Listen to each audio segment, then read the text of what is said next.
comes to sustainable packaging.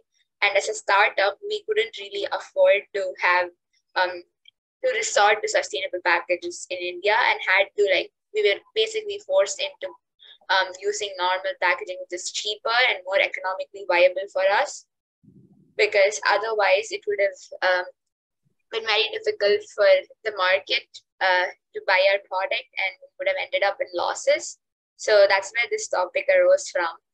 I was talking about a couple of beverages that I used to see in the market earlier, but I don't really see anymore, because the startups which were manufacturing these beverages closed because of different reasons. And I wanted to explore what these reasons were. And that's why I just worked on this presentation.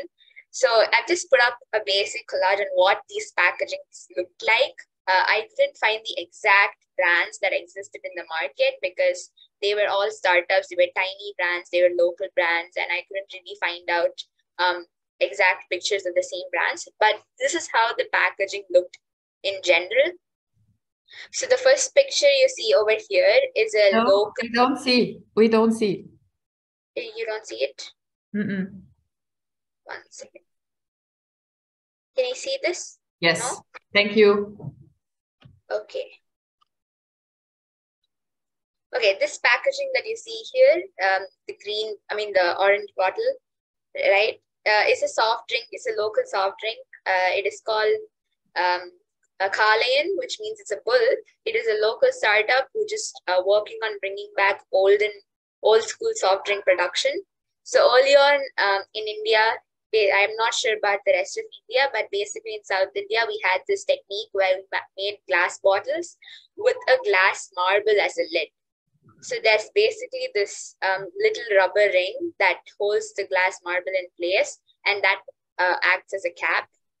And this is the entire bottle. So what we open this bottle by pushing the marble in, and we once we finish the drink, we basically send it back to the company, whoever is manufacturing it, and they start working on their refill cycles, their reuse cycles. And once the glass bottles have reached their limit, it's basically sent out to recycling units.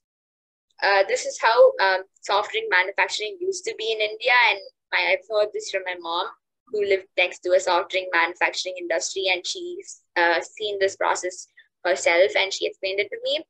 So this is how it was. And nowadays, with the advent of large corporates in India, all these soft drink companies which are localized shut down. They no longer were a part of the market. But now, because of a lot of awareness campaigns that's happening around here, the brands are coming back, and this is one such brand. They're coming back with the olden technique of manufacturing soft drinks in glass bottles with a glass marble cap. And because of hygiene issues, they also have this tiny little sticker that is put on top of the bottle, so that there's no germ infections or dust particles inside the bottle.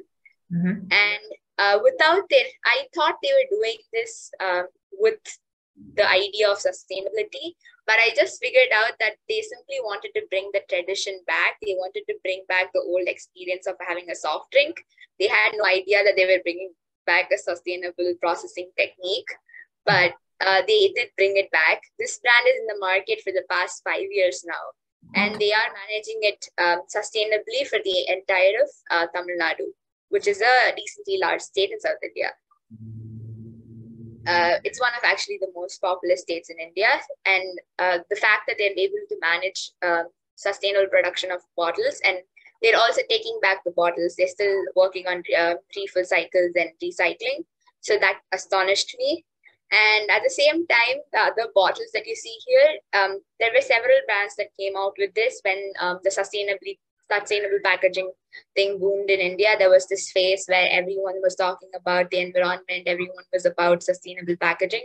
And there came a lot of glass bottles similar to this. A lot of startups, mainly who manufactured cold pressed juices, fresh juices, and exotic drinks like the basil seed drinks, or coconut water drinks and such drinks. And it was very expensive. Mm-hmm. When drinks were like at 20 rupees Indian currency. These bottles made of glass were almost 5 times the amount.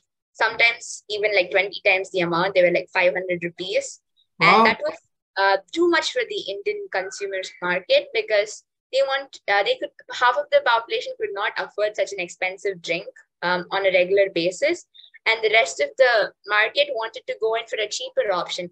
When they could see two options in the market when it's placed next to each other on the shelf, an Indian family prefers to choose a cheaper drink, which gives almost the same idea of refreshment and the same basic experience than another drink, which is almost like 20 times expensive than the other one, but gives the same value to them.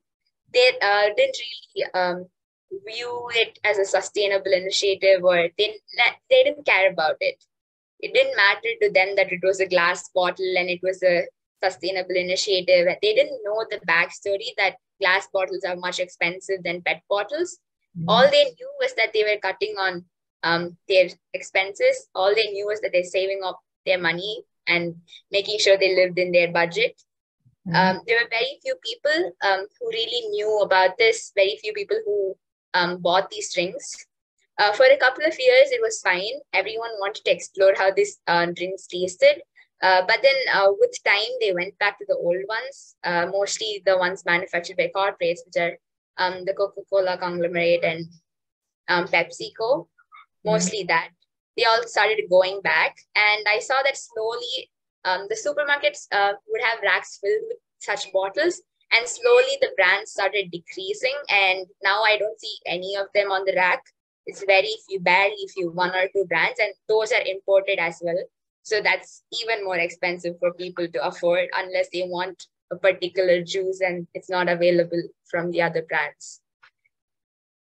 But when I researched about it, I figured out that economic limitations were not the only reason that the startups closed.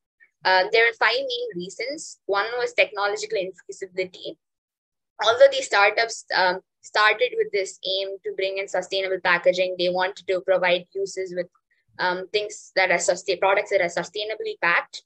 But when they tried to really recycle it, ideally on paper it all looked fine. But then when they got onto the job, when they started working, they realized that there were not a lot of technological facilities where they could recycle it. Sometimes these industries of manufacturing is located far away from the city because that's where they can afford to have a place at. But these recycling industries are very far away from that place. So logistics is very difficult for them.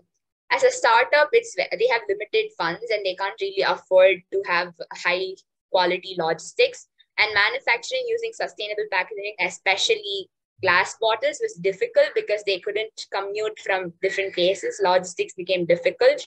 I covered the economic limitations part of it. The startup could not afford having to buy glass bottles, source glass bottles, and at the same time, the market was not ready to pay so much for glass bottles just for the sake of sustainability. And because of these logistical issues, there were low collection rates. Although they started out with initiatives where they wanted to, take back the bottles and, capitalize on the reuse cycles and refill cycles, they could not collect it back. In India, typically, when you even buy a glass bottle, what happens is that we throw it away. We don't really have